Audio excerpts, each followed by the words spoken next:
to describe it. When we operated our farm, no one talked of local or sustainable food. Timing is everything, as Daniel Pink says in his book, When. 10 years after closing the farm, I began teaching food history at the University of Texas at Austin. It was time to think critically about our food system, and it was finally time to find out why that restaurant in Maine wouldn't buy our meat. The timing of this project was better, but finding the answer has taken longer than expected. We talk all the time about new ways of growing or eating healthy food, but we still don't know much about how we get food to our tables. The answer to why restaurants don't routinely buy ingredients from local sources lies somewhere between the farmer and the chef. In 2011, I organized a project called Food and City to explore how we feed our cities. This book is a product of our work at Food and City, digging into the "to" of farm to table. You'll find out about this invisible stretch of our food supply chain in this book. But here's a hint about why our food doesn't always travel in logical ways from farm to plate. New Zealand produces grass-fed, uniform lamb all year long at a fraction of the cost of our farm's lamb in the United States. We are witnessing major changes in the way we grow, process, transport, and consume food. Each change that occurs within our global food system sends ripples throughout the supply chain, up and down, back up to the producer, and back down to the consumer.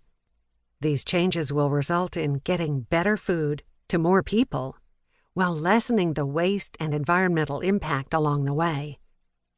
Networked digital tools will both improve our food system and challenge our relationship to food in new ways, not always with positive results. We need to recognize this tension and anticipate our response to the increasing use of technology in our food system. Who are we? Most likely, the listeners of this book are able to afford to think about where their food comes from, the environmental impact of our global food supply chain, and the problems related to food waste. The food system at the heart of this book is not so privileged. We will investigate the global food supply chain in the broadest sense, feeding 90% of the world's population, and not just the readers of Eater, the members of Slow Food, and those of us who Instagram our latest foraged dishes. The food system at the heart of this book needs reinvention, maybe even a total redo, in order to provide enough healthy food to the entire world population now and in the future.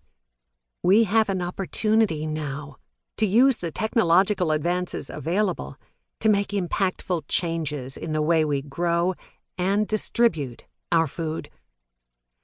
I'm a technology optimist, but I am cautious about how we use technology when it comes to our food system. The optimism comes from our experience producing our annual Food and City Challenge Prize, a competition for entrepreneurs who are starting businesses in the area of food logistics. Applications for the competition increase every year. That's reason enough for optimism.